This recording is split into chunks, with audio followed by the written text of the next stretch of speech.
स्वागत है आपका हमारे चैनल KTV स्टोरी में, जहां आपको सुनने मिलती है दिलचस्प तिलिस्मी जादुई कहानियां।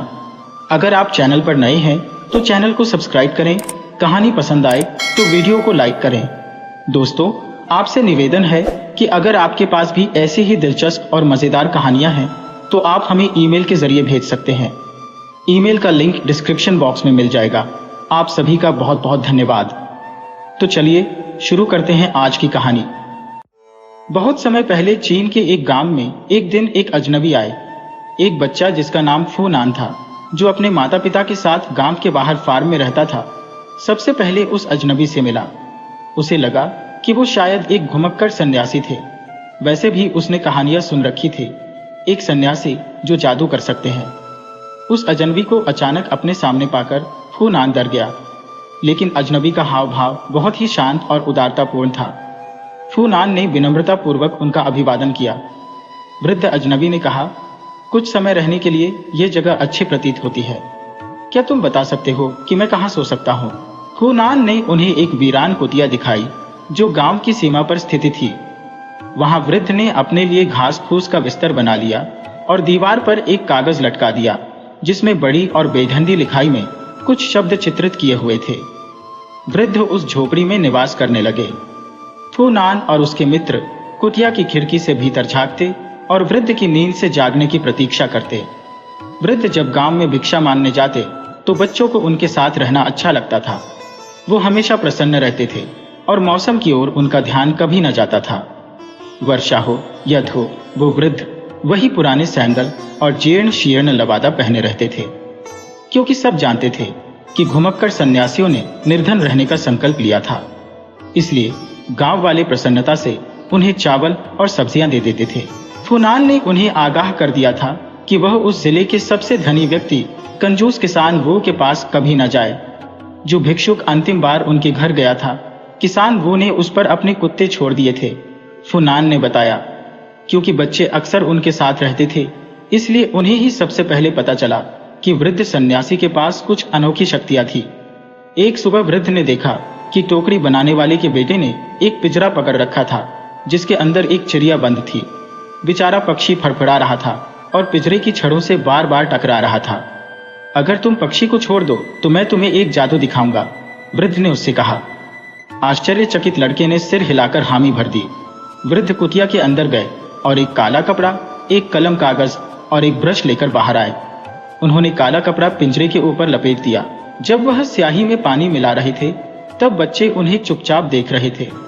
उन्होंने झटपट ब्रश चलाया और पिंजरे में कैद पक्षी का चित्र बना दिया। चित्र इतना सजीव थे कि बच्चों को लगा कि अभी गाने लगेगा। चित्र में उन्होंने पिंजरे को दरवाजा खोला। चित्रित क्या था? तभी चित्र में बना पक्षी चहचहाने लगा। पिंजरे के खुले दरवाजे से मैं बाहर निकल आया और कागज से ओढ़कर पास के एक पेड़ की डाल पर बैठ गया। टोकरी बनाने वाले के बेटे ने झटपट पिंजरे पर लगा कपड़ा खींच लिया। यह देख सारे बच्चे आश्चर्य से चिल्ला दिए। पिंजरा खाली था। सन्यासी लड़के को देखकर मुस्कुराए और बोले, तुमने एक अच्छा काम किया है। उन्होंने उससे कहा, तुमने एक जंगली जीव को स्वतंत्र कर उसकी प्रकृति के अनुसार उसे जीने का अवसर दिया है। क्या वह जादू आप मुझे सिखा सकते हैं? फूनान ने बाद में वृद्ध से पूछा। वृद्ध ने प्यार से कहा, यह जादू सीखने से पहले सन्यासी बनने के लिए मुझे अपना सब कुछ त्यागना पड़ा था। फिर मैंने वर्षों तक अध्ययन किया था और संकल्प लिया था कि इस जादू का मैं कभी भी अपने लाभ के लिए उपयोग नहीं करूंगा। तुम अभी बहुत छोटे हो, अपना लक्ष्य जानने के लिए प्रतीक्षा करो। गांव में फूनान कभी कभी एक गरीब बुजुर्ग विधवा लियांग की सहायता करता था और पानी से भरी बाल्टी गांव के कुएं से उठाकर उसके घर ले जाता था, क्योंकि उसके कुएं में पानी खत्म हो गया था। गर्मी के एक दिन फूनान ने वृद्ध को लियांग से बात करते सुना। तुम्हारा कुआं कब से सूखा हुआ है? 1 वर्ष से, जब से किसान वो ने पानी की धारा को जो मेरे कुएं में जाती थी अपने नाशपाती के बाग की ओर मोड़ लिया था, लियांग ने उत्तर दिया। शायद मैं तुम्हारी सहायता कर पाऊं, सन्यासी ने कहा। उन्होंने एक कलछी पानी लियांग के कुएं में डाल दिया। अगली सुबह उसने देखा कि कुआं ऊपर तक मीठे निर्मल पानी से भरा हुआ था। फूनान और लियांग ने ही यह चमत्कार देखा था, लेकिन कुछ दिनों बाद भिक्षुक सन्यासी की इस जादू के बारे में सारे गांव को पता चल गया। अगस्त चंद्रमा उत्सव के दिन गांव के चौराहे की ओर जाने वाला रास्ता उन किसान और व्यापारियों से भरा हुआ था जो बाजार में बेचने के लिए अपना सामान ले जा रहे थे। फूनान के माता पिता गोभी की टोकरियां उठाए हुए बाजार की ओर जा रहे थे। जब फूनान ने भिक्षुक सन्यासी को देखा तो उसने माता पिता से पूछा कि क्या वे वृद्ध सन्यासी के साथ साथ चल सकता था। फूनान उस वृद्ध को नई पतंग के बारे में बताने लगा जो वे जन्मदिन पर मिले पैसों से खरीदना चाहता था। अचानक उसके रास्ते पर कुछ हंगामा होने लगा।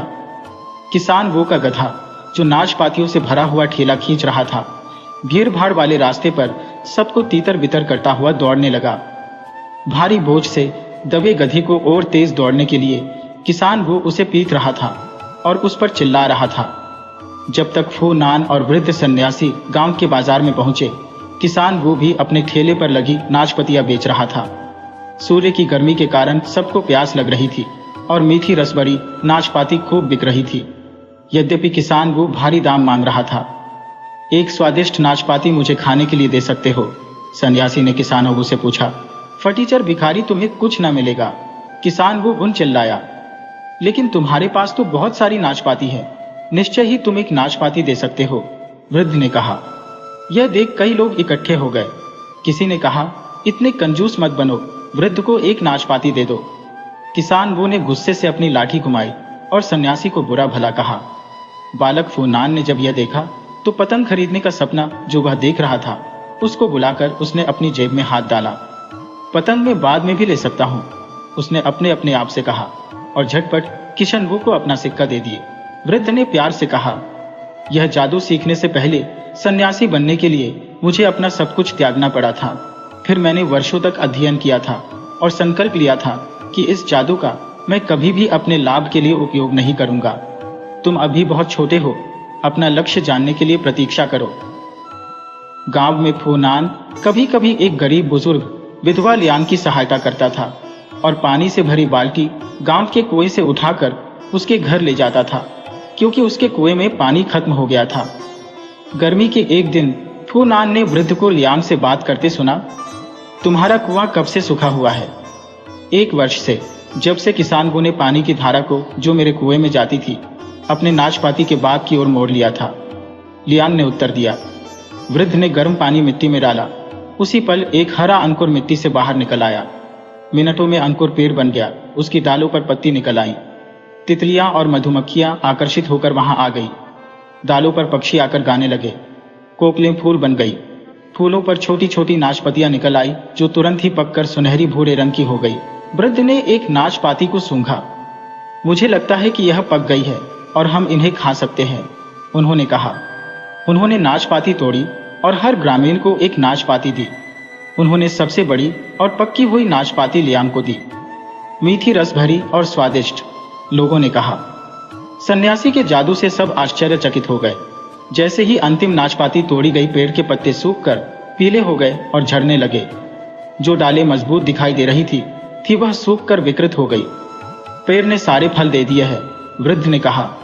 अपनी कुल्हाड़ी से पेड़ को उन्होंने काट डाला और उसकी लकड़ियां लोगों को जलाने के लिए दे दी। उन्होंने अपने हाथ झाड़कर धूल साफ की और अपने थैले से ढूंढकर कागज का एक टुकड़ा निकाला जो उन्होंने फूनान को दिया। जब तुम घर पहुंच जाओगे, उन्होंने फुसफुसाकर कहा, इसको एक धागे से बांध देना और फिर देखना क्या होता है। फिर हाथ हिलाकर उन्होंने सबको अलविदा किया और पहाड़ों की ओर जाने वाले रास्ते पर चल दिए। सब लोग इकट्ठे होकर उस जादू के विषय में बात करने लगे जो उन्होंने देखा था। फूनान ने कागज का टुकड़ा अपनी जेब में रख लिया और अपने माता पिता को ढूंढने निकल पड़ा। गांव में फूनान कभी कभी एक गरीब बुजुर्ग विधवा लियान की सहायता करता था और पानी से भरी बाल्टी गांव के कुएं से उठाकर उसके घर ले जाता था, क्योंकि उसके कुएं में पानी खत्म हो गया था।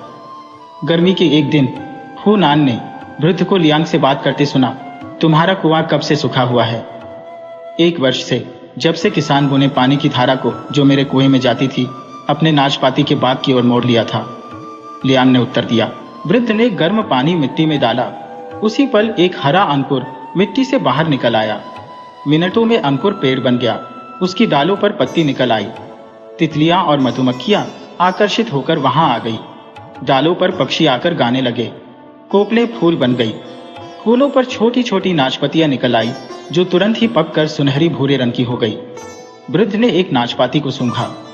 मुझे लगता है कि यह पक गई है और हम इन्हें खा सकते हैं, उन्होंने कहा। उन्होंने नाशपाती तोड़ी और हर ग्रामीण को एक नाशपाती दी। उन्होंने सबसे बड़ी और पक्की हुई नाशपाती लियान को दी।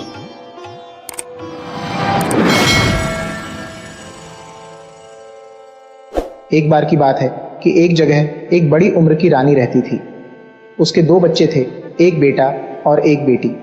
उसके दोनों बच्चे बहुत सुंदर और मजबूत थे, पर वहाँ एक बुरी जादूगरनी भी रहती थी। वह यही सोचती रहती थी वह उनको उनके राज्य से कैसे बाहर निकाले।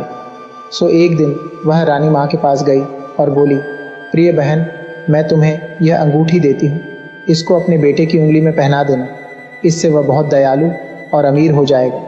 इसके अलावा उसको किसी ऐसी लड़की से शादी करनी चाहिए जिसकी उंगली में यह अंगूठी फिट आ जाए। रानी माँ ने उसका विश्वास कर लिया और वह अंगूठी लेकर बहुत खुश हो गई। जब वह मर रही थी तो उसने अपने बेटे से कहा कि वह किसी ऐसी लड़की से ही शादी करे जिसकी उंगली में यह अंगूठी फिट आ जाए।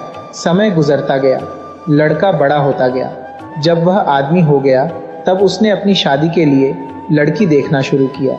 बहुत सारी लड़कियां उसे अच्छी लगीं, पर जैसे ही वह उस अंगूठी को उनकी उंगली में पहना कर देखता तो देखता कि किसी की उंगली में तो वह ढीली है तो किसी की उंगली में वह आ ही नहीं रही है। बेचारा क्या करता। वह अब गांव-गांव, शहर घूमने लगा। इस बीच उसने बहुत सारी सुंदर सुंदर लड़कियां देखी, पर उसको अपनी वाली कहीं नहीं मिली। उदास सा वह घर लौट आया। एक दिन उसकी बहन ने पूछा, भैया क्या बात है, तुम इतने उदास क्यों हो? सो उसने उसको अपनी समस्या बताई। अंगूठी देखते ही वह बोली, अरे तुम्हारी यह अंगूठी तो बहुत अच्छी है, मैं पहन कर देखूं। कहकर उसने उसे अपनी उंगली में पहन कर देखा तो वह उसकी उंगली में बिल्कुल फिट आ गई, न छोटी न बड़ी। ओह बहन, तो तुम ही मेरी पत्नी हो जो मेरे लिए बनी है। उफ, यह तो बहुत ही अजीब सा विचार है, यह तो पाप है। पर लड़का जो कुछ वह कह रही थी उसकी बात उसे सुनाई ही न दे। वह तो खुशी के मारे नाच उठा। वह बोला कि बस अब तुम शादी के लिए तैयार हो जाओ। उसकी बहन बहुत जोर जोर से रोने लगी। घर के सामने चली गई और वहां दहलीज पर बैठकर रोने लगी। उधर से 2 भिखारी जा रहे थे तो उसने उनको कुछ खाने पीने के लिए दिया। उन्होंने उसको रोते देखा तो उससे पूछा कि बेटी क्यों रोती हो, तुम हमें बताओ तो सही। उसने उनको सब बता दिया। वे बोले, अब तुम्हें रोने की जरूरत नहीं है, अब जैसा हम कहते हैं तुम वैसा ही करो। तुम 4 गुड़िया बनाओ और उनको कमरे के चारों कोनों में रख दो। जब तुम्हारा भाई तुमको शादी के लिए बुलाए तो चली जाना, और अगर वह तुमको दुल्हन वाले कमरे में बुलाए तो उससे थोड़ा सा समय मांगना। भगवान पर विश्वास रखना और हमारी सलाह मानना। कहकर वे चले गए। भाई और बहन की शादी हो गई। अब भाई ने दुल्हन के कमरे में पहुंचकर उसको पुकारा, आओ बहन आओ। बहन बोली, मैं अभी आती हूँ, जरा मैं अपने कान के बुंदे उतार लूं। तभी कमरे के चारों कोनों में रखी हुई 4 गुड़ियों ने गाना शुरू कर दिया। कूकू राजकुमार, डेनिलो, कूकू गोवोरिलो, कूकू यह एक भाई है, कूकू जो बहन से शादी कर रहा है, कूकू धरती फट जाए, कूकू और बहन उसमें समा जाए। तभी धरती ऊपर को उठी और धीरे से बहन को निगल गई। भाई फिर चिल्लाया, बहन आओ, इस पंख के बिस्तर पर आओ। बहन फिर बोली, 1 मिनट में जरा अपनी कमर की पेटी निकाल रही हूँ। तभी कमरे के चारों कोनों में रखी हुई 4 गुड़ियों ने फिर गाना शुरू कर दिया। कूकू राजकुमार डेनिलो, कूकू गोवोरिलो, कूकू ये एक भाई है, कूकू जो बहन से शादी कर रहा है, कूकू धरती फट जाए, कूकू और बहन उसमें समा जाए। इस बार उसका केवल सिर ही बाहर दिखाई देता रहा, बाकी की वह पूरी की पूरी जमीन के अंदर धंस गई। भाई फिर चिल्लाया, बहन आओ, इस पंख के बिस्तर पर आओ। बहन बोली, बस 1 मिनट में अपने जूते उतार लूं। गुड़ियां फिर गाने लगी और इस बार वह सारी की सारी धरती में समा गई। भाई चिल्लाता रहा, चिल्लाता रहा, चिल्लाता रहा।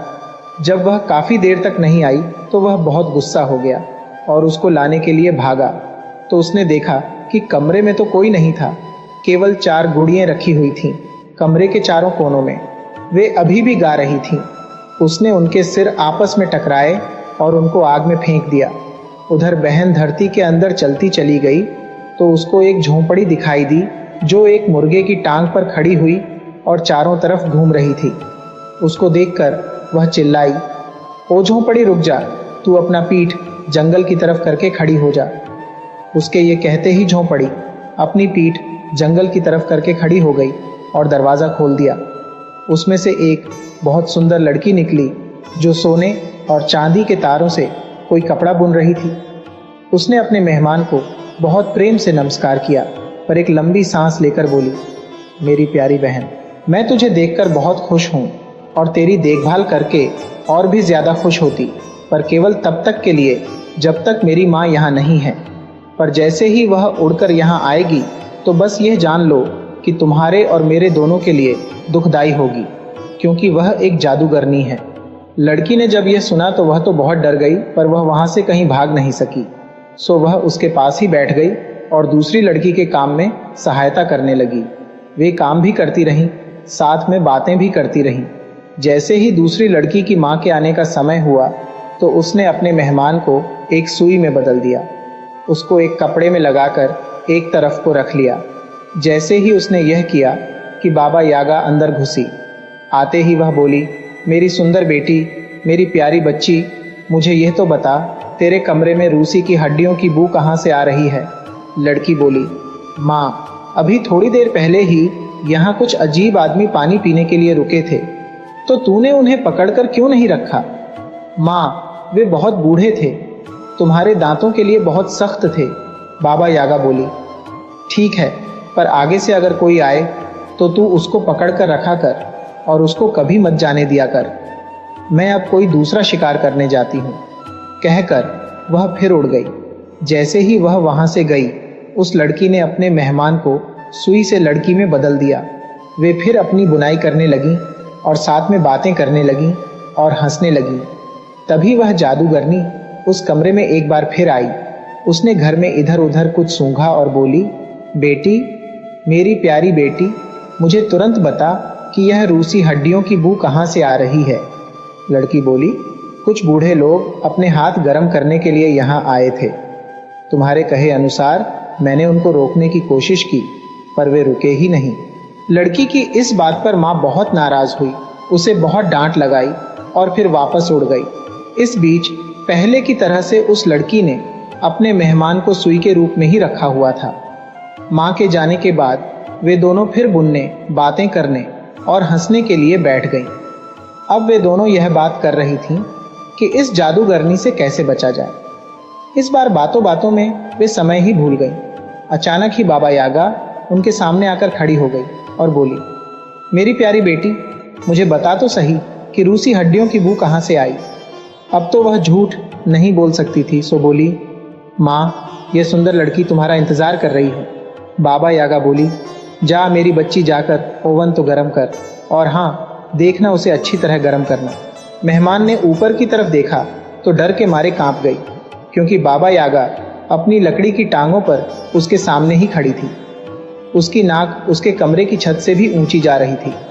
सो माँ बेटी आग जलाने के लिए लकड़ियाँ लेकर आईं। उन्होंने उनमें आग लगाई और तब तक इंतजार किया जब तक वह ओवन खूब गर्म नहीं हो गया। उसके बाद बाबा यागा ने अपना फावड़ा उठाया और दोस्ती की आवाज़ में कहा, आजा मेरी प्यारी बच्ची, आजा मेरे फावड़े पर बैठ जा। लड़की ने उसका कहना माना तो बाबा यागा उसको भट्टी में डालना चाह रही थी कि उसने अपनी टांगें भट्टी की दीवार से जमा दी। बाबा यागा ने पूछा, बेटी, क्या तू चुपचाप बिना हिले डुले बैठ सकती है? पर उसकी इस बात का कोई असर नहीं हुआ। बाबा यागा उस लड़की को ओवन में नहीं रख सकी। इससे वह और बहुत नाराज हो गई। उसने उसकी पीठ पर धक्का मारकर उसको ओवन में धकेलने की कोशिश की और कहा, तू बेकार में ही समय बर्बाद कर रही है। तू मेरी तरफ देख और देख कि इस फावड़े के ऊपर कैसे बैठा जाता है। कहकर वह नीचे फावड़े पर बैठ गई और अपने दोनों घुटने एक साथ अपनी छाती तक मोड़ लिए। बस जैसे ही वह उस तरीके से बैठी, दोनों लड़कियों ने मिलकर उसको ओवन में धकेल दिया। ओवन का दरवाज़ा जोर से बंद किया, जिससे वह ओवन के बिल्कुल अंदर चली गई। अपनी अपनी बुनाई ली, अपनी अपनी कंघी और ब्रश लिए और वहां से भाग लिए। वे बड़ी मुश्किल से भाग रही थीं कि एक बार उन्होंने पीछे मुड़कर देखा तो देखा कि बाबा यागा तो उनके पीछे पीछे आ रही थी। वह ओवन में से किसी तरह बच निकली थी और चिल्लाती जा रही थी, हु, देखो वे दोनों जा रही हैं। सो लड़कियों ने मजबूरी में अपना ब्रश अपने पीछे फेंक दिया। इससे उनके और बाबा यागा के बीच एक बहुत ही घना जंगल पैदा हो गया, जिसको बाबा यागा पार नहीं कर सकती थी। सो उसने अपने पंजे फैलाए, अपने आप को खुजलाया और फिर भाग चली। अब वह बेचारी दोनों लड़कियां कहाँ भागें। इस बार उन्होंने अपने कंघे अपने पीछे फेंक दिए। इससे उन दोनों के बीच एक बहुत ही बड़ा घना और अंधेरा जंगल पैदा हो गया कि कोई मक्खी भी उड़कर उसे पार नहीं कर सकती थी।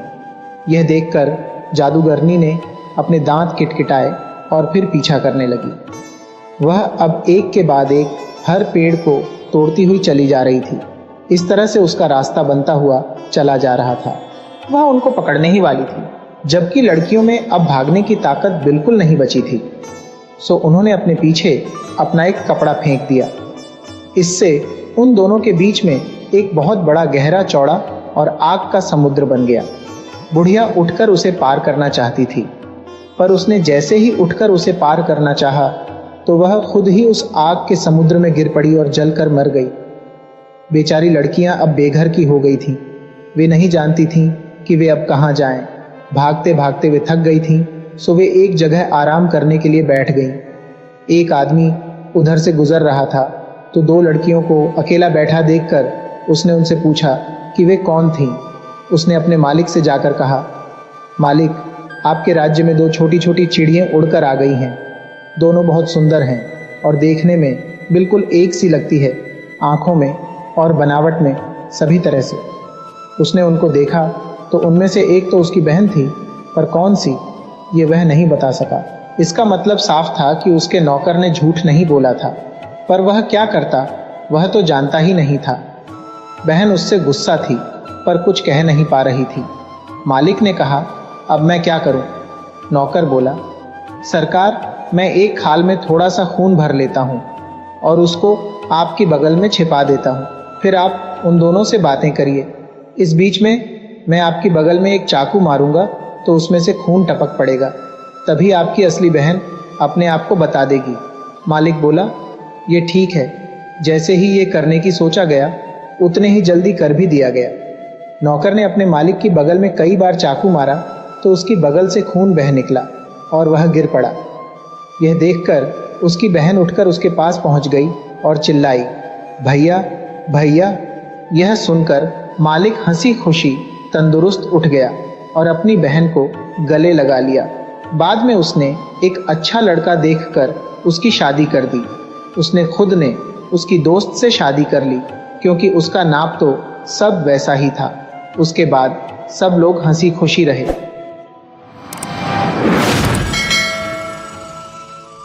कच्छ के एक गांव में एक युवक रहता था जिसका नाम था अली। अली बढ़ई का काम करता था। गांव के सब लोग उसे बहुत प्यार करते थे। वह छोटा सा था तभी उसके माता पिता की मृत्यु हो गई थी, इसलिए वह अकेला ही रहता था। रोज शाम को अपना काम खत्म करके अली गांव के पोखर के किनारे जा बैठता और सोचता कि काश उसका भी अपना घर बार होता। ले देकर सगे संबंधियों से उसकी एक बूढ़ी मौसी भर थी जो 4 गांव आगे रहती थी। अली को उससे मिले कई साल हो गए थे। एक रोज अली ने तय किया कि वो अपनी मौसी से मिलने जाएगा। आखिर वह बूढ़ी थी, हो सकता है बीमार भी हो। अली ख्याली पुलाव पकाने लगा और सोचने लगा कि उसे देखते ही मौसी की आंखों में खुशी के आंसू उमड़ आएंगे। अगले दिन सूर्योदय से भी पहले अली अपनी मौसी के घर के लिए निकल पड़ा। विमल, जो एक कुम्हार था और अली का मित्र भी, उसने बहुत कोशिश की कि अली अपने जाने का इरादा छोड़ दे। विमल बोला, एक बार फिर सोच लो, तुम्हें अपनी मौसी से मिले हुए अरसा बीत गया है। हो सकता है तुम्हें देखकर वह इतनी खुश न हो जितना तुम सोच रहे हो। मेरा चचेरा भाई भी उसी गांव में रहता है और उसने मुझे बताया है कि वह विधवा है और बहुत बीमार भी, पर साथ में बहुत ही कंजूस भी है। हो सकता है तुम्हें देखकर वह सोचे कि तुम उसका पैसा हड़पने आए हो। लेकिन अली तो जाने की ठान बैठा था। और विमल की बात का उस पर कोई असर नहीं हुआ।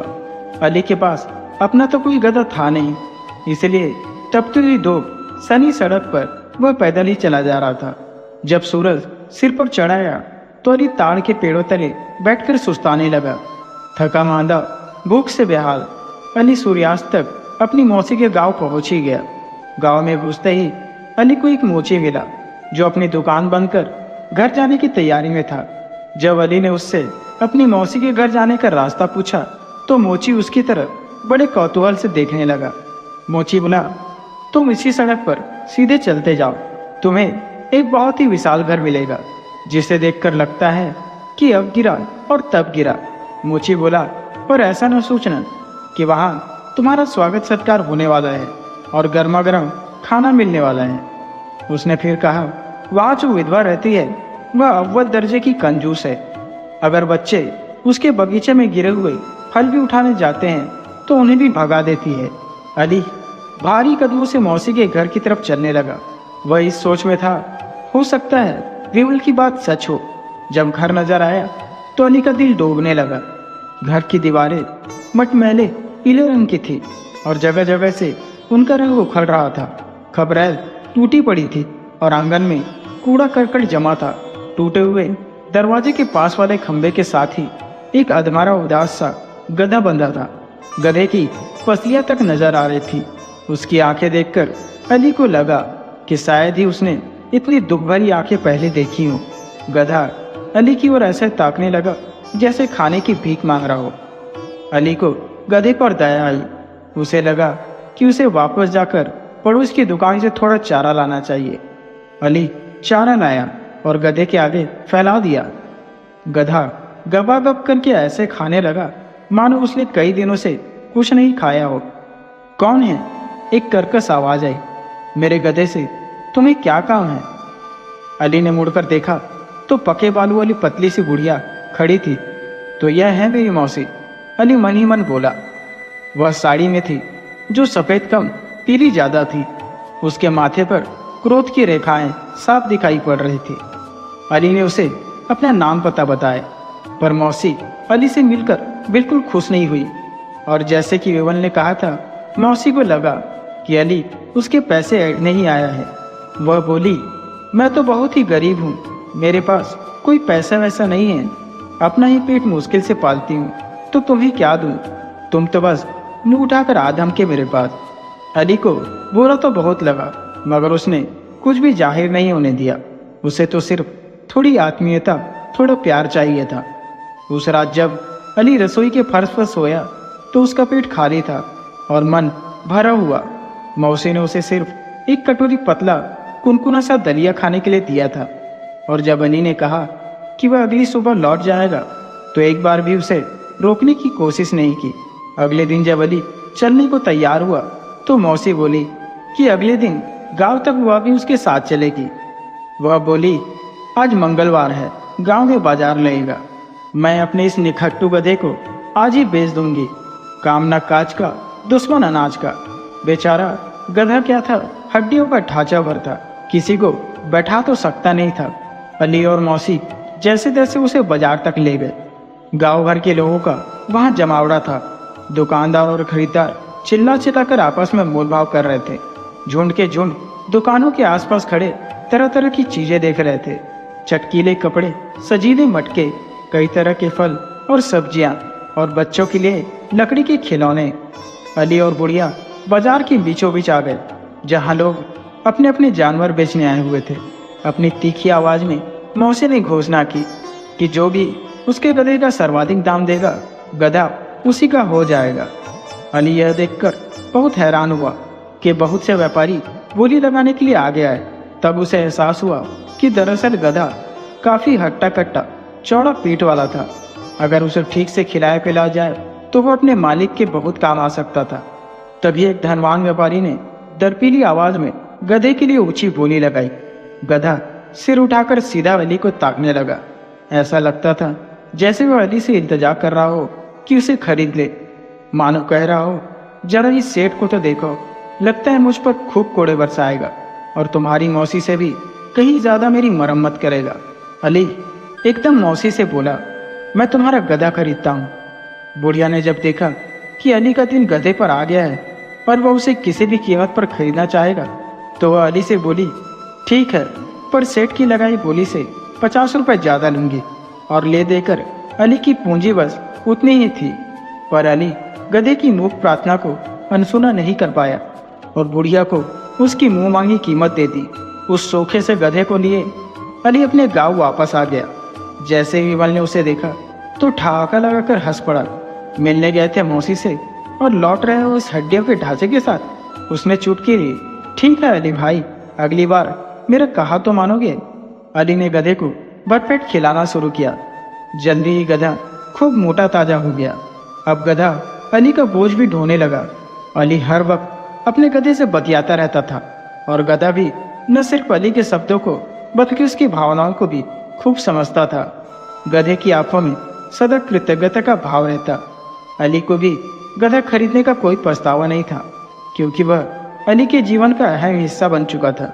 अब शाम को सब गांव वालों के अपने अपने घरों को लौट जाने के बाद भी अली को अकेलापन महसूस नहीं होता था। कुछ महीने बाद अली को अपनी मौसी के देहांत की खबर मिली। अली को लगा कि मौसी के अंतिम संस्कार का जिम्मा उसका है। आखिर वही तो था जो मौसी का अपना था। अपने गधे पर सवार हो अली अंत्येष्टि की सब तैयारियां करने निकल पड़ा। क्रियाक्रम के बाद अली ने अंतिम बार अपनी मौसी के घर में रात बिताई। वह गधे की रस्सी खोलने बरामदे में गया। गधा सुबह से ही बेचैन था और अली को ऐसा महसूस हो रहा था मानो गधे को मौसी के दुर्व्यवहार की पिछली बातें याद आ रही हो। जैसे ही अली ने रस्सी खोली, गधा आंगन के दूसरे कोने में जाकर अपने खुर से जमीन खोदने लगा। अली ने सोचा शायद भूखा है और उसके सामने हरी घास फैला दी, पर गधा जमीन खोदता रहा। अली ने सोचा शायद प्यासा है और उसे पीने के लिए पानी दिया, लेकिन गधे ने पानी भी नहीं पिया और जमीन खोदता रहा। अली थका हुआ था। उसने चिढ़कर पूछा, आखिर तुम्हें क्या चाहिए? गधा बेचारा क्या बोलता, वहीं खड़ा रहा। एकाएक अली को फावड़े का ख्याल आया। फावड़ा? उसने खुद से पूछा, रात की इस पहर में मुझे फावड़े की क्या जरूरत है? फट से उसके दिमाग में एक जबरदस्त बात आई।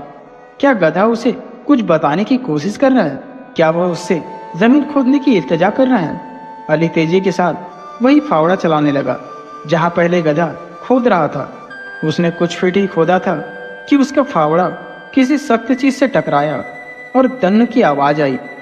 अली जल्दी जल्दी हाथ चलाने लगा और तब उसे लोहे का एक संदूक दिखाई पड़ा। संदूक से बंधी हुई रस्सी खींचकर अली ने उसे बाहर निकाला। उसे खोलते ही अली का दिल जोर से धड़क रहा था। पूरा संदूक चांदी के बर्तनों और सोने के गहनों से भरा पड़ा था। अली समझ गया कि इसी संदूक में मौसी ने अपनी तमाम दौलत छिपाई हुई थी। मौसी ने जब इसे जमीन में गाड़ा होगा तो गधे ने देख लिया होगा। अली ने अपनी बाहें गधे के गले में डाल दी। मेरे दोस्त, वह प्रफुल्लित होकर बोला, तुम्हारा शुक्रिया कैसे अदा करूं? गधा आंखों से अली के प्रति आभार प्रकट कर रहा था। अली ने संदूक को गधे की पीठ पर रखा और अपने गांव लौट आया। उसने एक दुकान खोली और जल्दी ही एक कामयाब और ईमानदार दुकानदार के रूप में जाना जाने लगा। लेकिन वह कभी नहीं भूला कि यह सौभाग्य उसको अपने गधे के कारण ही मिला था।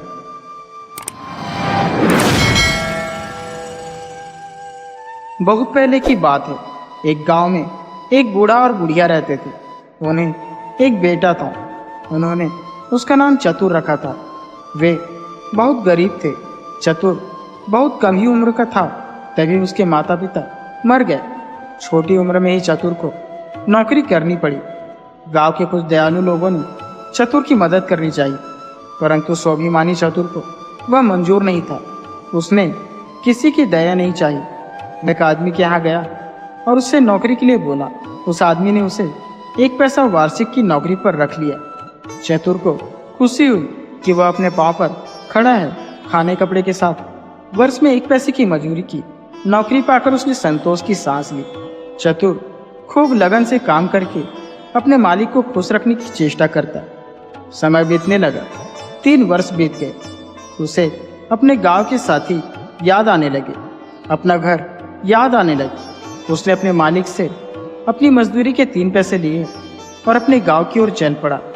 उसने कुछ महीनों की छुट्टी ले ली थी। रास्ते में उसे एक बूढ़ा मिला।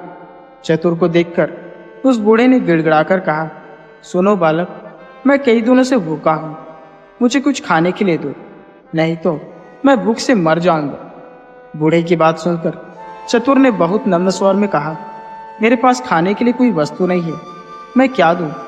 मेरे पास मेरी कमाई के 3 पैसे हैं, यही ले लो और कुछ खरीद कर खा लो। उसने अपनी जेब से 3 पैसे निकालकर उसे दे दिए।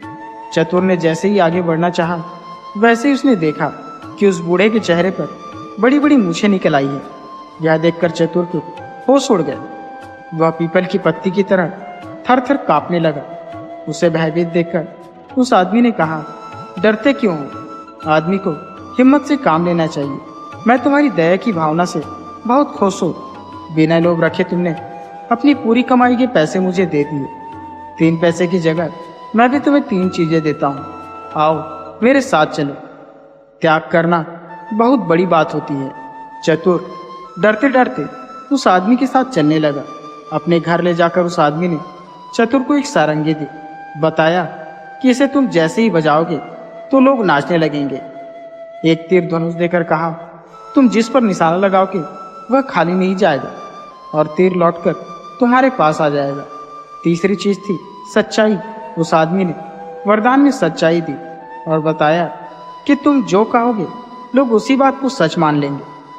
तीनों चीजें देकर वह आदमी गायब हो गया। चतुर पहले तो बहुत घबराया, लेकिन फिर उसने हिम्मत से काम दिया। थोड़ी देर वह वहीं रुका रहा। इसके बाद चतुर वहां से आगे बढ़ा। वह गायब हुआ आदमी काफी देर तक वापस नहीं लौटा। चतुर ने कुछ देर जाने पर देखा कि एक व्यापारी पेड़ की छाया में विश्राम कर रहा है। उस पेड़ पर एक खूबसूरत सी चिड़िया बैठी थी। उसे देखकर व्यापारी का मन ललचा उठा। उसने कहा, ओह, कोई उस चिड़िया को मेरे लिए मार देता तो मैं उसे ढेर सारे रुपए देता। चतुर ने कहा, आप चिंता मत कीजिए, और उसने निशाना साध कर तीर मारा। वह चिड़िया झाड़ी में गिर गई। चतुर बहुत खुश हुआ। खुशी से उसने सारंगी बजाई। व्यापारी हड़बड़ाकर चिड़िया पकड़ने के लिए झाड़ी में घुस गया। चतुर खुशी से अपनी सारंगी बजाने लगा। सारंगी की आवाज पर व्यापारी भी थिरक थिरक कर नाचने लगा। झाड़ी से उलझकर उसके कपड़े फट गए। वह अधनंगा हो गया। उसके शरीर पर काफी खरोच लगी थी, उनसे खून बहने लगा था। व्यापारी की हालत देख चतुर को दया आ गई। उसने एकाएक सारंगी बजाना बंद कर दिया। सारंगी का बजना बंद होते ही व्यापारी का नाचना बंद हो गया। व्यापारी ने उसे थैली भर कर रुपए दे दिए। इनाम पाकर वह खुशी खुशी घर की ओर बढ़ने लगा। व्यापारी को लोभ सताने लगा। हाथ से रुपए निकल जाने के कारण वह हाय हाय कर उठा। उस सोचकर वह चतुर के पीछे पीछे दौड़ने लगा। निकट पहुंचते ही उसने शोर मचाया, यह छोकरा सोए में मुझ पर प्रहार करके मेरी पैसों की थैली छीनकर भाग रहा है। गांव वालों, इसे पकड़ो। गांव वालों ने चतुर को पकड़कर मारा पीटा और थाने ले गए। थानेदार ने चतुर से पूछताछ की। चतुर ने बताया कि व्यापारी झूठ बोल रहा है। चिड़िया मारने के एवज में इसने मुझे इनाम में ये रुपये दिए थे। थानेदार ने कहा, एक चिड़िया मारने के बदले में थैली भर रुपया कौन इनाम में देगा? इनाम देने वाले के शरीर में खरोच कैसे लगेंगे? इसके कपड़े कैसे फटेंगे? चतुर जरूर चोरों के साथ का लड़का है। यह सोचकर उसने सिपाहियों से कहा, इसे हवालात में डाल दो। हवालात में बंद करने के लिए सिपाही चतुर को ले चले। चतुर ने मनी मन कहा, उस बूढ़े ने तीसरी बात गलत बताई। फिर सोचा, जरा सारंगी बजाकर फिर आजमाऊं। मुसीबत के समय हिम्मत खोने से काम नहीं चलेगा। वह सारंगी बजाने लगा। वहां उपस्थित सभी लोग नाचने लगे। सभी लोग नाचते नाचते पस्त होने लगे थे। थानेदार ने कहा, अरे तुम सारंगी बजाना तो बंद करो। मैं अनुनय विनय करता हूँ, तुम्हारी बात पर विश्वास करता हूँ। चतुर ने सारंगी बजाना बंद कर दिया। जैसे ही सारंगी बजाना बंद हुआ, वैसे ही सबका नाचना भी बंद हो गया। चतुर ने थानेदार को बताया कि मैंने इसी तरह से सारंगी बजाई थी और इस तीर से चिड़िया को मारा था। चिड़िया झाड़ी में गिरी और व्यापारी चिड़िया लेने गया। खुशी से मैंने अभी की तरह सारंगी बजाई और यह व्यापारी बेसुध होकर नाचने लगा था। झाड़ी में इसके कपड़े फटे और शरीर पर खरोच लगी। मैंने सारंगी बजाना बंद किया तो इसने यह थैली दी। अगर विश्वास न हो तो मुझे उस झाड़ी के पास ले चलिए। आप लोग मैदान में नाचे थे इसलिए कपड़े नहीं फटे। चतुर की बातों से थानेदार प्रभावित हुआ। उसने व्यापारी को झाड़ी के पास चलने को कहा। थानेदार की बात सुनकर व्यापारी के होश उड़ गए। वह ठिठक गया और सारी बातें सच सच बता दी। चतुर की सच्चाई से खुश होकर थानेदार ने चतुर को 1 थैली रुपए अपनी ओर से इनाम में दिए। व्यापारी को झूठी साजिश करने के जुर्म में जेल में बंद कर दिया गया। इसके बाद चतुर खुशी खुशी अपने घर की ओर चल पड़ा।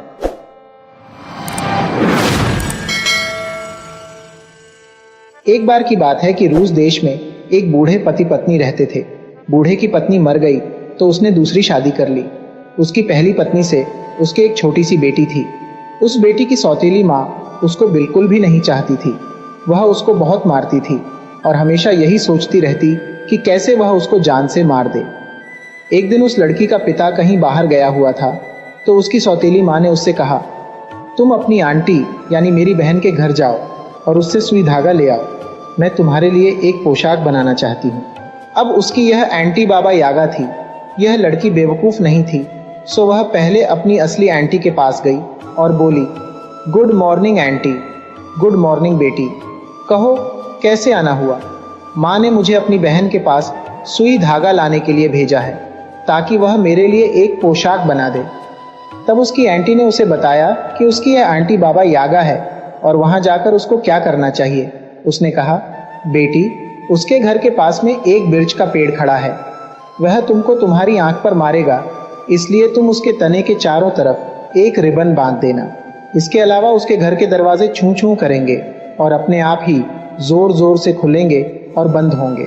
इसके लिए तुम उनके कब्जों में थोड़ा सा तेल डाल देना तो वे चुप रहेंगे। वहाँ कुछ कुत्ते होंगे जो तुमको फाड़ कर रख देंगे। तुम उनको यह डबल रोटी फेंक देना तो वे तुमको खाएंगे नहीं।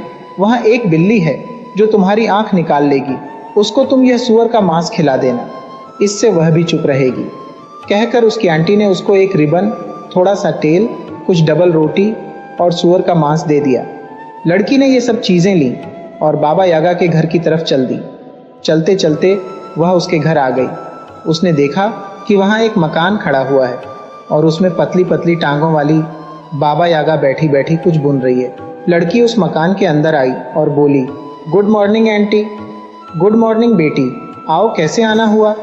लड़की बोली, माँ ने मुझे आपसे सुई धागा लाने के लिए भेजा है ताकि वह मेरी एक पोशाक सिल सके। बाबा यागा बोली, ठीक है, तब तक तुम यहाँ बैठो और यह बुनो, मैं तुम्हारे लिए सुई धागा लाती हूँ। लड़की बुनने के लिए खड्डी के पीछे बैठ गई और कपड़ा बुनने लगी। बाबा यागा उस लड़की को वहीं छोड़कर बाहर चली गई और अपनी नौकरानी से बोली, ज़रा जाकर नहाने का पानी गर्म कर दो और मेरी भांजी को नहला दो। हाँ, ध्यान रखना कि उस पर तुम कड़ी नज़र रखो, मैं उसका नाश्ता करना चाहती हूँ। पर लड़की उस खड्डी के पीछे इतनी डरी हुई बैठी थी कि वह जिंदा कम और मरी हुई ज्यादा लग रही थी। उसने डरते हुए बाबा यागा की नौकरानी से कहा, देखना, आग जलाने वाली लकड़ी को थोड़ा गीला कर देना ताकि वे कम जले। और हाँ, देखो, नहाने का पानी भी छलनी में भर कर लाना ताकि उसको लाने में तुमको देर लगे। और इसके बदले में उसने उस नौकरानी को एक रुमाल भेंट में दिया। बाबा यागा ने कुछ देर इंतजार किया और फिर खिड़की पर आकर अपनी भांजी से पूछा, बेटी क्या तुम अभी भी बुन रही हो? क्या तुम अभी भी बुन रही हो बेटी? लड़की ने जवाब दिया, हाँ आंटी, मैं अभी भी बुन रही हूँ। बाबा यागा ये सुनकर चली गई। लड़की ने बिल्ली को सूअर के मांस का एक टुकड़ा दिया और उससे पूछा, क्या यहाँ से बचने का कोई तरीका नहीं है? बिल्ली बोली, है ना, लो ये कंघी लो और यह एक तौलिया लो और इनको लेकर यहाँ से चली जाओ। बाबा यागा तुम्हारा पीछा करेगी, पर तुम अपना कान जमीन पर जरूर लगा लेना, इससे तुमको उसके आने की आहट सुनाई देगी। जब तुम ये देखो कि वह तुम्हारे बहुत पास आ गई है तो पहले अपने पीछे यह तौलिया फेंक देना। जमीन पर गिरते ही वहाँ एक चौड़ी और बहुत चौड़ी नदी बन जाएगी। वैसे तो बाबा यागा उस नदी को ही पार नहीं कर पाएगी, पर अगर उसने वह नदी को पार कर भी ली और तुमको पकड़ने की कोशिश की तो तुम फिर से ज़मीन पर कान लगा लेना। और अगर तुम फिर से देखो कि वह तुम्हारे बहुत पास आ गई है तो यह कंघी अपने पीछे फेंक देना। इस कंघी के गिरते ही वहाँ एक घना और बहुत घना जंगल पैदा हो जाएगा। उस जंगल को वह पार नहीं कर पाएगी और उसको कोई और रास्ता लेना ही पड़ेगा, तब तक तुम वहां से भाग जाना। लड़की ने बिल्ली से वह कंघी और तौलिया लिया, उसको धन्यवाद दिया और वहां से भाग ली। बाबा यागा के कुत्तों ने उसका पीछा करने की कोशिश की, पर उसने उनके लिए डबल रोटी फेंक दी और उन्होंने उसको जाने दिया। जब वह उसके घर के दरवाजे से बाहर निकलने लगी तो वह दरवाज़ा खुल भिड़कर शोर मचाता, सो उसने उसके कब्ज़ों में तेल डाल दिया जिससे वह खुलने भिड़ने पर शोर नहीं मचाए, और इस तरह उसने शोर नहीं मचाया। इस तरह वह लड़की वहाँ से भी चुपचाप निकल गई। रास्ते में बिरछ के पेड़ ने उसकी आंख निकाल ली होती, पर वहाँ पहुँचते ही उसने उसके चारों तरफ एक रिबन बांध दिया तो उसने भी उसको वहाँ से गुजर जाने दिया। लड़की के वहाँ से जाने के बाद बिल्ली बाबा यागा की खड्डी पर बुनने के लिए बैठ गई। वहाँ बैठकर उसने बाबा यागा की बुनाई करने की बजाय उसकी सारी बुनाई खराब कर दी। थोड़ी देर बाद बाबा यागा फिर खिड़की पर आई और पूछा, बेटी क्या तुम अभी बुन रही हो? बिल्ली ने कुछ आवाज़ बदलकर जवाब दिया, हाँ मैं अभी बुन रही हूँ आंटी, मैं अभी बुन रही हूँ। बाबा यागा को वह आवाज़ कुछ अलग सी लगी तो वह अपने मकान के अंदर दौड़ी। उसने देखा कि वह लड़की तो वहाँ से जा चुकी है और उसकी बिल्ली उसकी जगह वहाँ पर बैठी है। अपनी बिल्ली को वहाँ खड्डी पर बैठे देखकर वह गुस्से से भर गई और उसने बिल्ली को गाली देना और पीटना शुरू कर दिया कि उसने लड़की की आंखें क्यों नहीं निकाली, उसने उसको वहाँ से जाने ही क्यों दिया।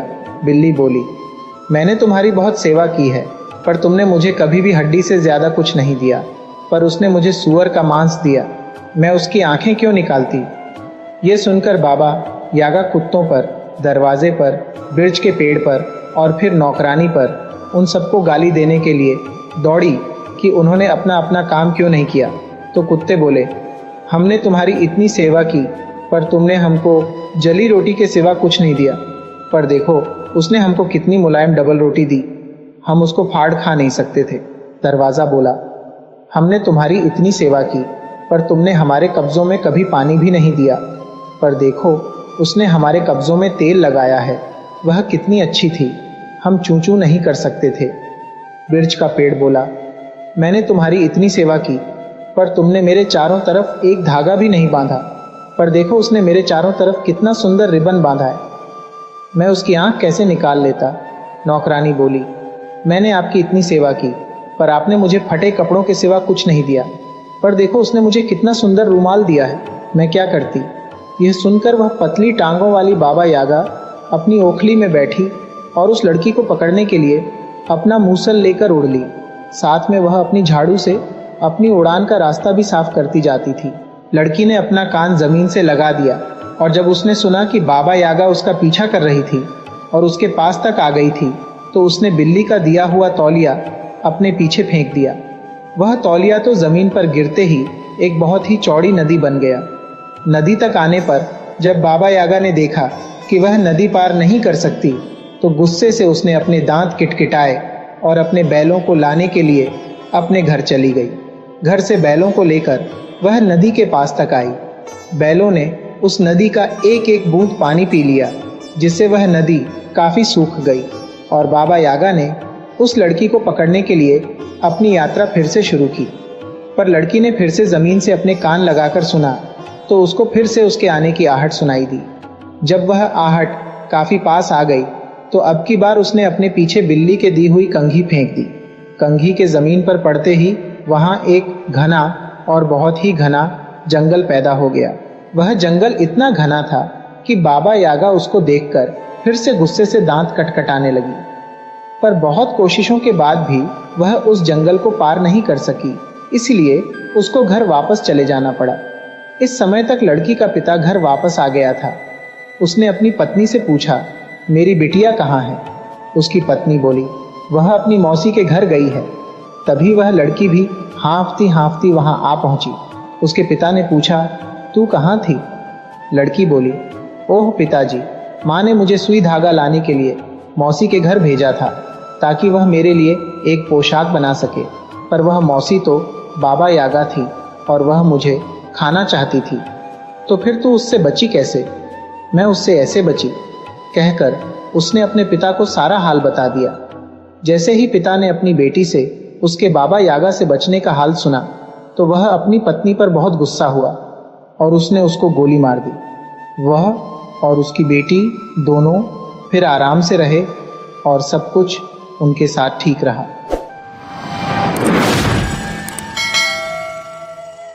किसी समय एक राजा था। उसके एकलौता पुत्र का नाम कारा था और कालांतर में राजा अतिशय दरिद्रता से घिर गया। बस उसकी स्थिति भिखारी से थोड़ी ही बेहतर रह गई थी। एक दिन जब कारा कुछ बड़ा हो, चरवाहा का काम करने के लायक हो गया, तो राजा ने उसे बुलाया और कहा, मेरे बेटे, अभी मैं निर्धन हूँ, परंतु कभी मैं भी धनी हुआ करता था। मेरे पास भी एक समृद्ध राज्य था और मवेशियों के रेवड़ थे और अच्छे वस्त्र भी थे। अब सब कुछ समाप्त हो चुका है और तुम जानते हो कि बड़े कठिनाई से हम सभी को भोजन मिलता है। मैं वृद्ध हो गया हूँ और शीघ्र ही मेरी मृत्यु भी हो जाएगी। इससे पहले कि मैं तुम्हें छोड़कर इस दुनिया से चला जाऊं, मैं तुमको एक परामर्श देना चाहता हूं। इस दुनिया में बहुत से राजा हैं, राजा के ऊपर राजा हैं। जब मेरी मृत्यु हो जाएगी तो क्या तुम किसी शक्तिशाली राजा का आश्रय स्वीकार करोगे?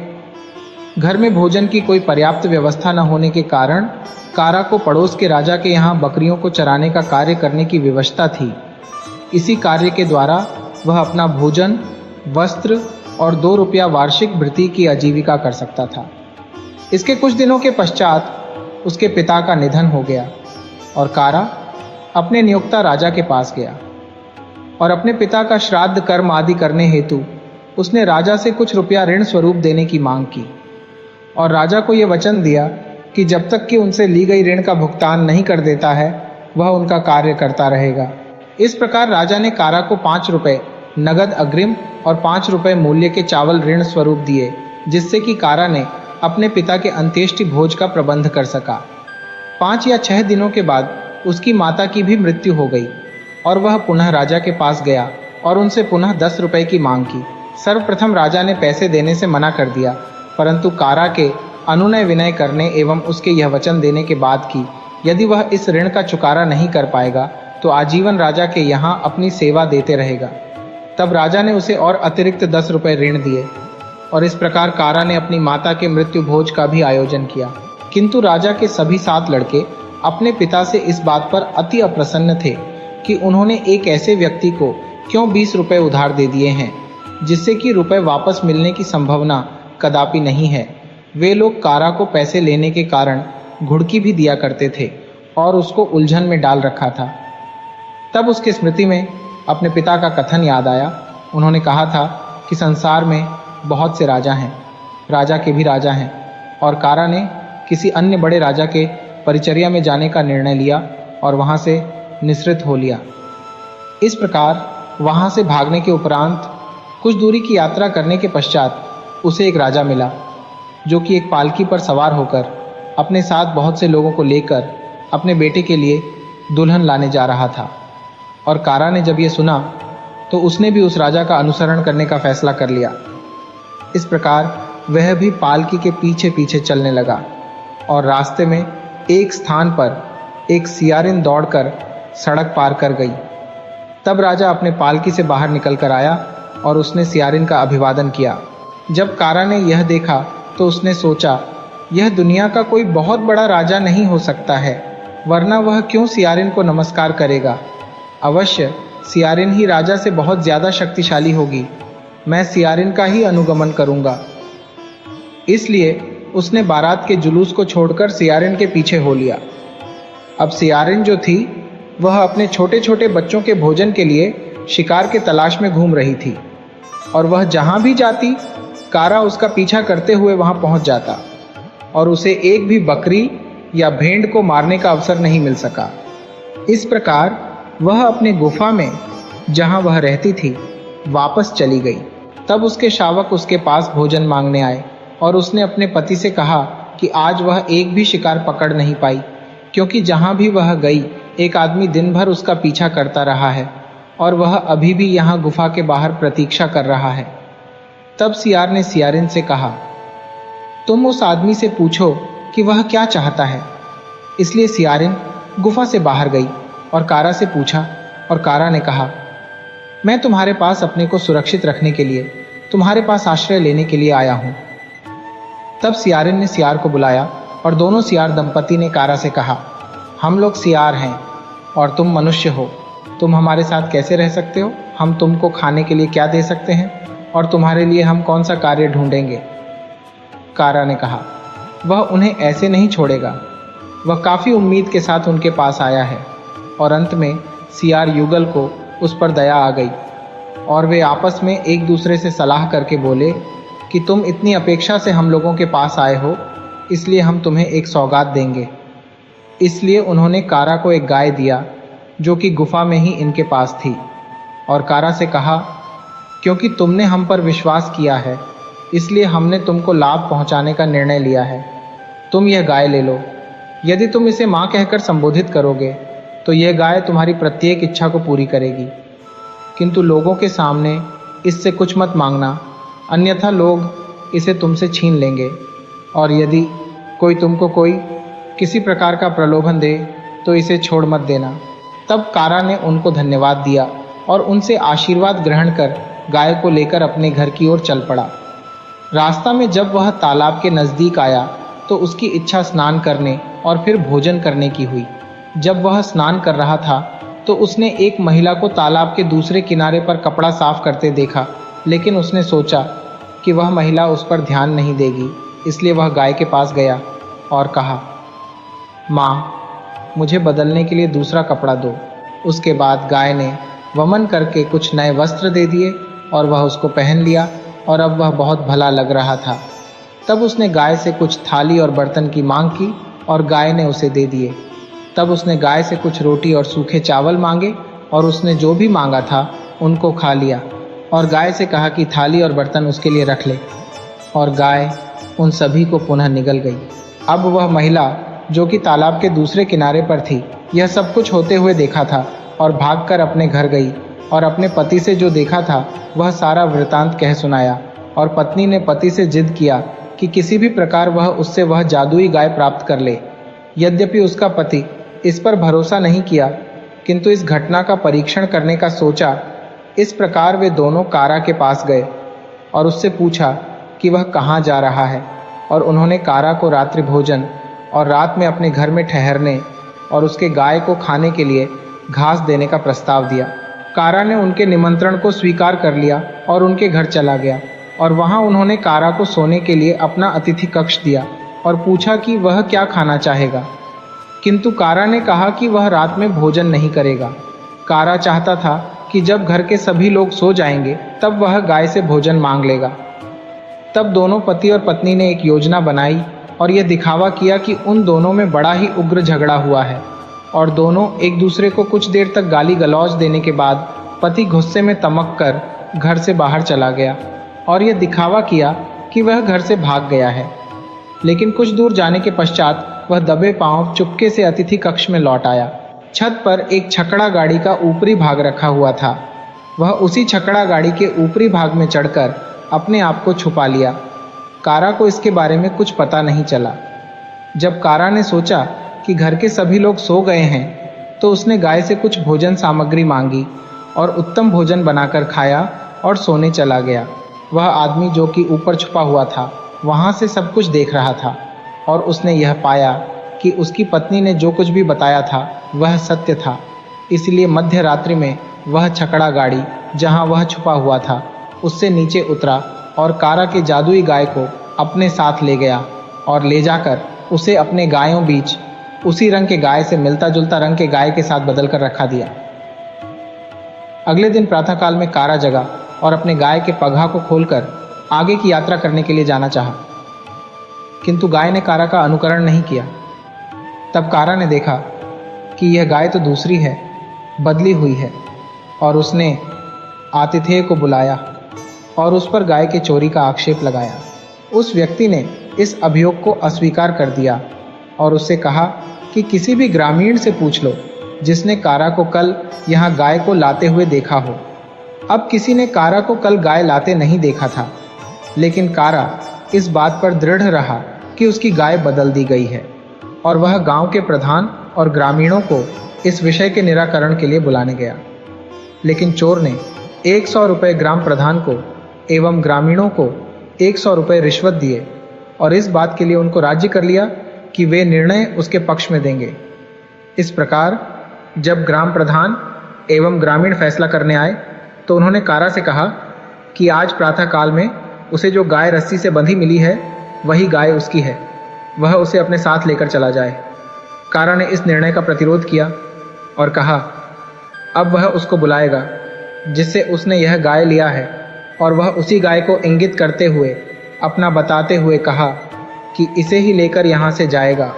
उनको यह भी कहा कि जब वह यहाँ से जाएगा उतने देर के लिए यह गाय उनकी जिम्मेदारी में है, और वह तेजी से सियारों के गुफा की ओर चल पड़ा। सियारों को किसी प्रकार यह ज्ञात हो चुका था कि कारा के पास से गाय ठग ली गई है, और उन्होंने मिलते ही कहा अच्छा, तुमने अपने गाय को खो दिया है। और कारा ने जवाब दिया कि वह उन्हें अपने एवं ग्रामीणों के मध्य हुए विवाद में न्यायाधीश बनाकर ले जाने हेतु आया है। इसलिए दोनों सियार कारा के साथ गांव चले गए, और कारा सीधे ग्राम प्रधान के पास यह कहने के लिए चला गया कि वह सभी ग्रामीणों को इकट्ठा कर ले। इस बीच दोनों सियार एक पीपल के पेड़ के नीचे चटाई बिछाकर पान चबाते हुए बैठ गए, और जब ग्रामीण जमा हो गए तब सियार ने बोलना आरंभ किया और कहा, यदि एक न्यायाधीश रिश्वत लेता है तो उसके वंश के कई पीढ़ी को इहलोक एवं परलोक दोनों में विस्ता खाना पड़ेगा, लेकिन यदि वह प्रजा के बीच अपराध स्वीकरण कर लेता है तो उसे इस सजा से मुक्ति मिल सकती है। यही हमारे पूर्वजों ने कहा है, और जो व्यक्ति किसी को धोखा देता है तो उसे नरक में जाना पड़ेगा, यह भी पूर्वजों ने कहा है। अब तुम सभी इस विषय में ईमानदारी से जांच करो। हम लोग ईश्वर के समक्ष निष्पक्षतापूर्ण न्याय करने की शपथ लेंगे, और शिकायतकर्ता और अभियोगी को भी यह शपथ लेना होगा। यह सुनकर ग्राम प्रधान का अंतःकरण व्यथित हुआ, और उसने स्वीकार किया कि उसने 100 रुपये रिश्वत लिया है, और ग्रामीणों ने भी स्वीकार की, उनको 100 रुपये रिश्वत दिया गया है। तब सियार ने अभियुक्त से पूछा कि उसको इस पर क्या कहना है, किंतु वह अडिग रहा कि उसने गाय को नहीं बदला है। तब सियार ने कहा कि यदि वह कसूरवार साबित हो जाता है तो वह क्या क्षतिपूर्ति देगा। उस व्यक्ति ने कहा वह इसका दुगना भुगतान करेगा।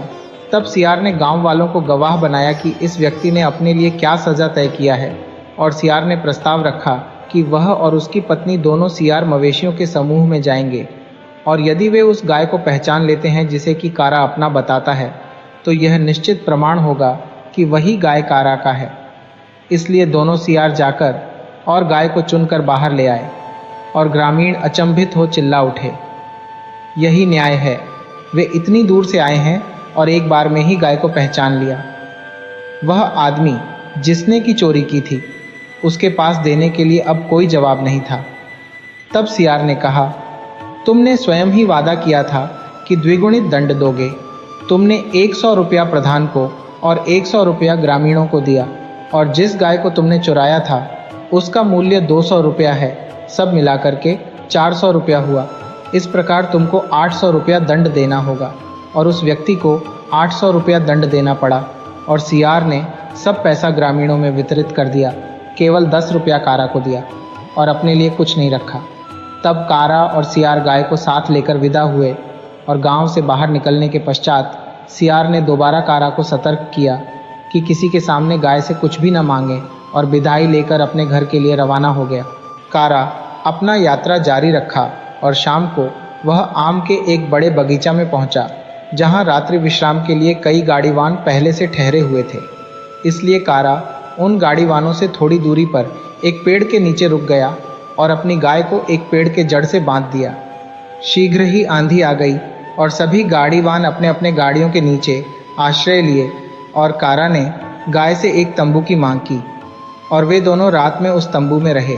पूरी रात बड़े जोरों की वर्षा होती रही, और प्रातः काल में गाड़ीवानों ने तंबू देखा और उन्हें काफ़ी आश्चर्य हुआ यह कहाँ से आया, और वे इस निष्कर्ष पर आए कि यह गाय ने ही दिया होगा, यह गाय जादुई है। इसलिए उन्होंने गाय को चुरा लेने का मन बनाया। कारा को दिन में, जबकि सभी गाड़ीवान वहीं आसपास ही थे, गाय से तंबू को निगल जाने के लिए कहने की हिम्मत नहीं हुई। इसलिए वह अगले दिन और रात तक वहीं रुका रहा और गाय को तंबू से अलग रखा। जब कारा को नींद आ गई तो कुछ गाड़ीवान आए और गाय को लेकर चले गए, और उसके स्थान पर एक बछड़ा सहित दूसरी गाय को रख दिए और उन लोगों ने उस जादुई गाय को आम के गठरी से लदे छकड़े के गठरी के पीछे छिपा दिया। प्रातःकाल कारा ने अचानक देखा कि क्या घटना घटी है और वह गाड़ीवानों के पास जाकर पूछा और उन पर चोरी का दोषारोपण किया। वे सभी इस मामले में किसी प्रकार की जानकारी के होने से इनकार किया और कहा कि वह चाहे तो अपनी गाय को खोज ले। इसलिए वह छावनी में खोजने लगा, लेकिन गाय को नहीं खोज पाया। तब वह गांव के प्रधान को और चौकीदार को कहा, वे भी नहीं खोज पाए और कारा को सलाह दिया कि उसी गाय और बछड़ा को रख ले। ये दोनों पहले वाली अकेली गाय से तो अच्छे हैं, लेकिन उसने वर्जित कर दिया और कहा कि वह दंडाधिकारी के पास अभियोग लगाएगा और उसने प्रधान से वचन लिया कि जब तक वह वापस आ नहीं जाता है वह इन गाड़ीवानों को यहाँ से जाने नहीं देगा। इसलिए वह एक मुस्लिम दंडाधिकारी के पास गया और यह संयोग की बात थी कि वह एक ईमानदार आदमी था जो रिश्वत नहीं लेता था और केवल न्याय करता था और अमीर गरीब में किसी प्रकार का कोई भेदभाव नहीं करता था। वह हमेशा दोनों पक्षों की बात बड़े ध्यान से सुना करता था। वह उन कुछ धूर्त दंडाधिकारियों में से नहीं था जो कि बराबर उन कहानियों पर भरोसा करते थे जो कि पहले उनको बताया जा चुका होता और बाद में दूसरे पक्ष की ओर से जो कुछ भी कहानी बताई जाती उस पर कोई ध्यान नहीं देते। इसलिए कारा ने जब दंडाधिकारी को अपनी शिकायत बताई तो उन्होंने गाड़ीवानों को बुलाया और गाड़ीवानों ने शपथ लेकर कहा कि उन लोगों ने गाय की चोरी नहीं की है और उन्होंने यह भी कहा यदि उनके पास गाय मिल जाती है तो वे अपना पूरा संपत्ति अभिग्रहित करा देंगे। दंडाधिकारी ने छावनी में तलाशी के लिए पुलिस को भेजा और पुलिस ने गट्ठर के ढेर में से गाय को खोज निकाला। गाय के चारों ओर गट्ठों को रखकर बीच में छिपा दिया गया था और उसी के अंदर गाय मिली और गाय को दंडाधिकारी के पास ले जाया गया। तब दंडाधिकारी ने आदेश दिया कि गाड़ीवानों को अपना संकल्प पूरा करना होगा, नहीं तो उनको जेल में बंद कर दिया जाएगा और उन गाड़ीवानों ने अपनी पूरी संपत्ति कारा को दे दिया। इसलिए कारा ने सभी माल असबाब गट्ठर को गाड़ी पर लाद करके आनंद पूर्वक अपने घर की ओर चल पड़ा। पहले तो गांव वाले उसे पहचान नहीं पाए कि यह जो इतने संपत्ति के साथ आया है कौन है, लेकिन कारा ने अपना परिचय दिया। तब वे बहुत ही अचंभित हुए और बड़े ही प्रसन्नता से उसको एक शानदार घर बनाने में मदद किया। तब कारा राजा के पास गया जहाँ से उसने अपने माता पिता के श्रद्धा कर्म के लिए रुपया उधार लिया था। उसने जो भी राजा का पावना था उसे राजा को लौटा दिया। राजा कारा से बहुत प्रसन्न हुआ और उसने अपनी बेटी का विवाह कारा के साथ कर दिया और कुछ दिनों के बाद कारा ने अपने श्वशुर के राज्य में से अपना हिस्सा लिया और उसके बाद बड़े ही समृद्धिपूर्वक रहने लगा।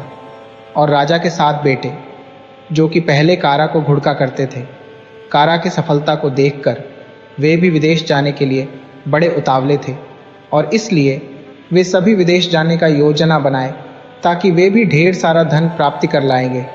इसलिए वे अपने पिता से कुछ पैसे लेकर चल पड़े, लेकिन उन्होंने पूरे पैसों का अपव्यय कर उसे समाप्त कर दिया और बिना एक भी पैसा उपार्जित किए वापस अपने पिता के पास चले आए। कहानी का अभिप्राय, विश्वास सबसे बड़ा धन है। राजा गिफाड़ एक शांतिपूर्ण और शक्तिशाली राज्य पर शासन करते थे। उनकी प्रजा उन्हें पूजती थी और पूरी तरह उन पर विश्वास करती थी। साम्राज्य बहुत सुखी था। राजा का एक युवा पुत्र राजकुमार जोनाश था।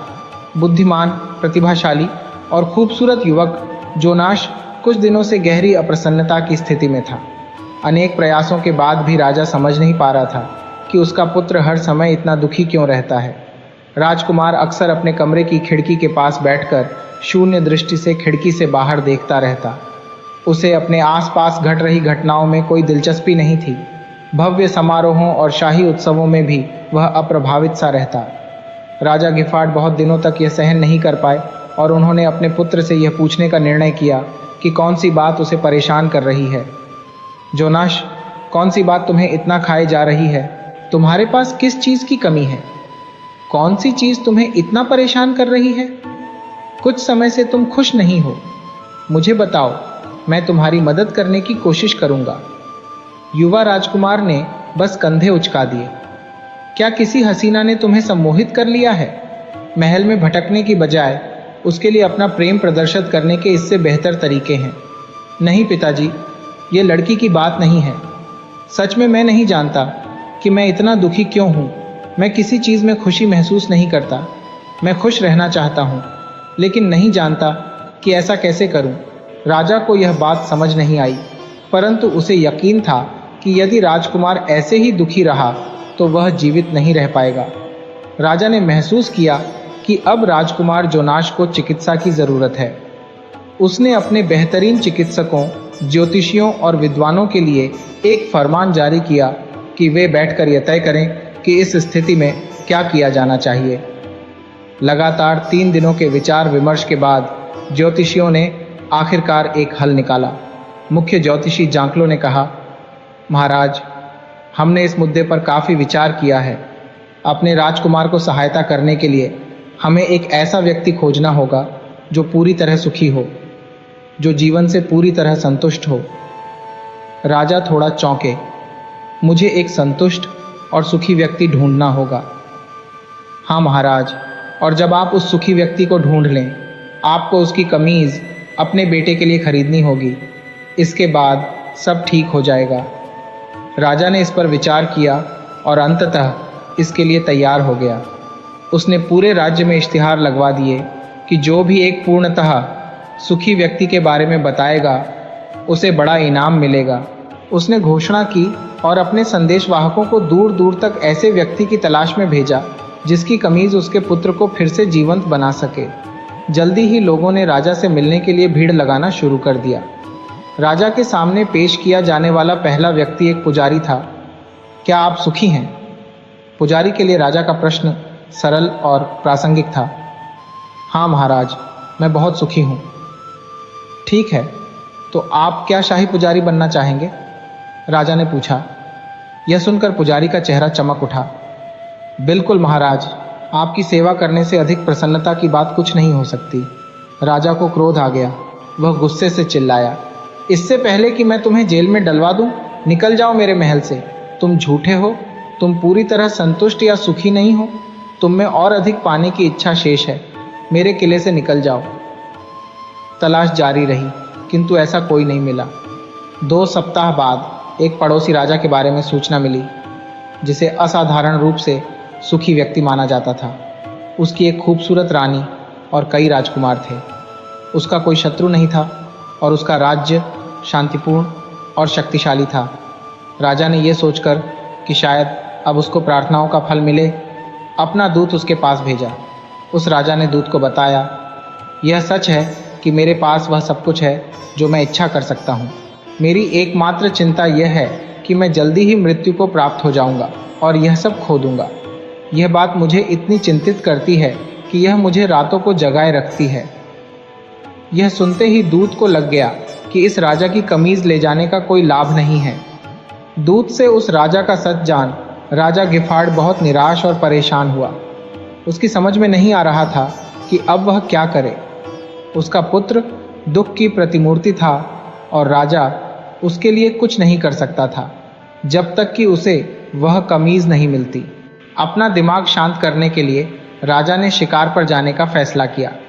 मैदान में उसने कुछ मीटर दूर एक खरगोश पर तीर चलाया।